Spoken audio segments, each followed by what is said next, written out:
Hello students, welcome back to Let Us Master English. In this video, we shall study about simple future tense. This tense is also known as future indefinite tense. Students, please hit the thumbs up icon if you like my video.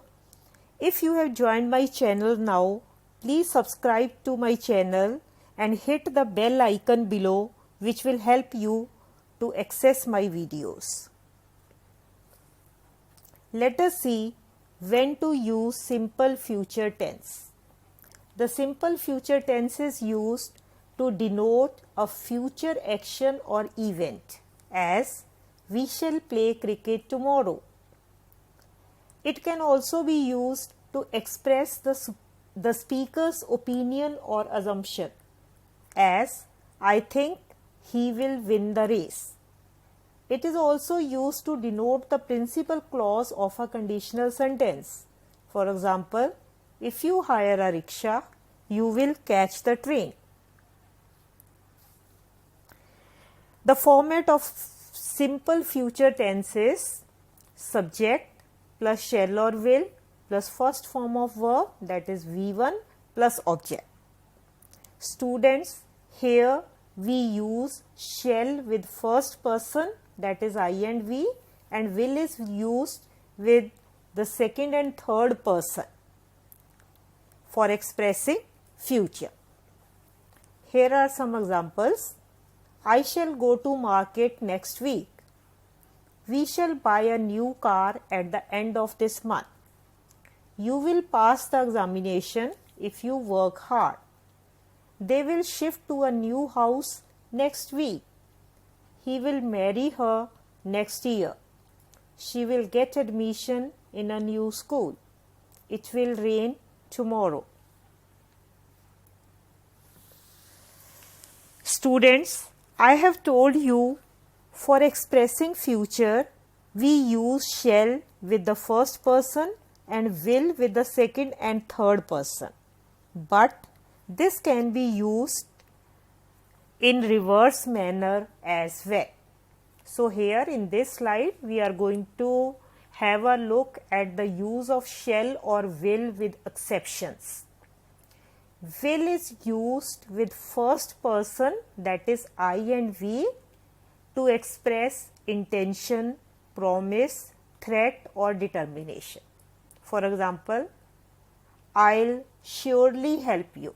This is a promise. We will wait for you. It's a intention. I will stand first in my class. So this is my determination. I'll teach you a lesson. It's a threat.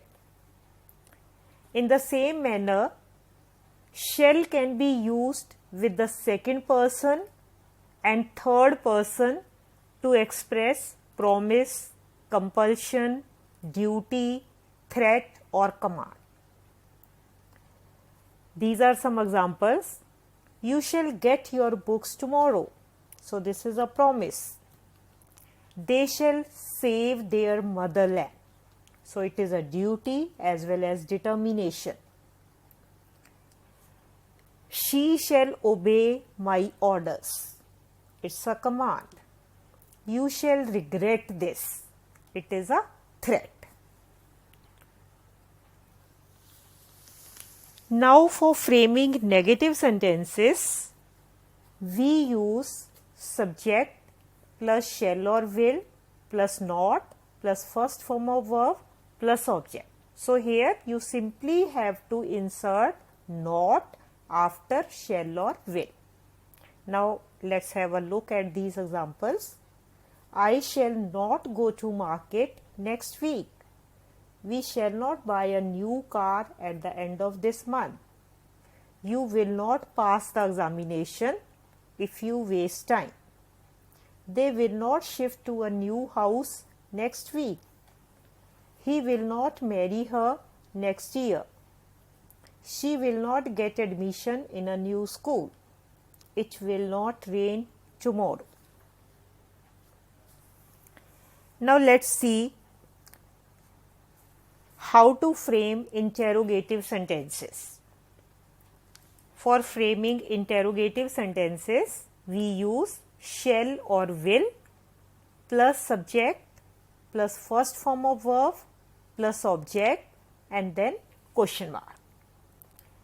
These are the examples. Shall I go to market next week? Question mark.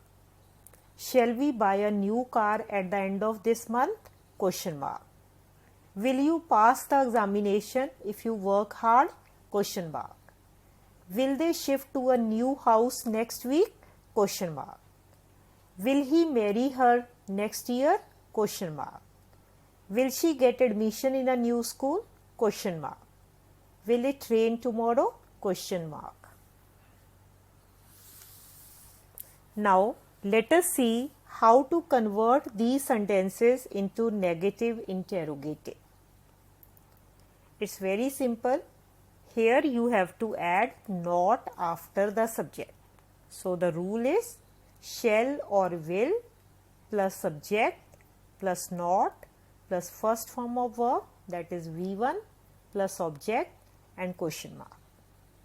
So these are the examples. Shall I not go to market next week? Question mark. Shall we not buy a new car at the end of this month? Question mark.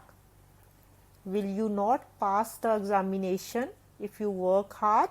Question mark. Will they not shift to a new house next week? Question mark. Will he not marry her next year? Question mark. Will she not get admission in a new school? Question mark. Will it not rain tomorrow? Question mark. Now students, I hope you would have understood the rules of simple future tense.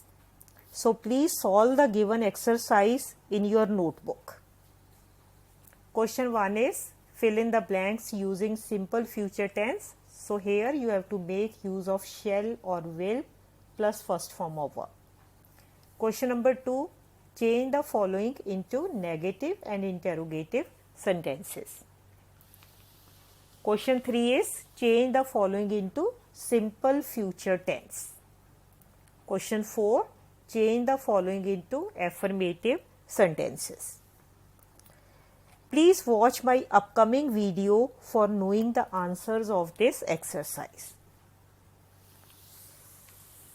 These are the answers to the exercise of lecture 8, that is past perfect continuous tense. So students, you can match your answers. Thank you for watching my video, and for more such videos kindly subscribe to my channel, and please do not forget to press the bell icon for the latest updates. Thank you.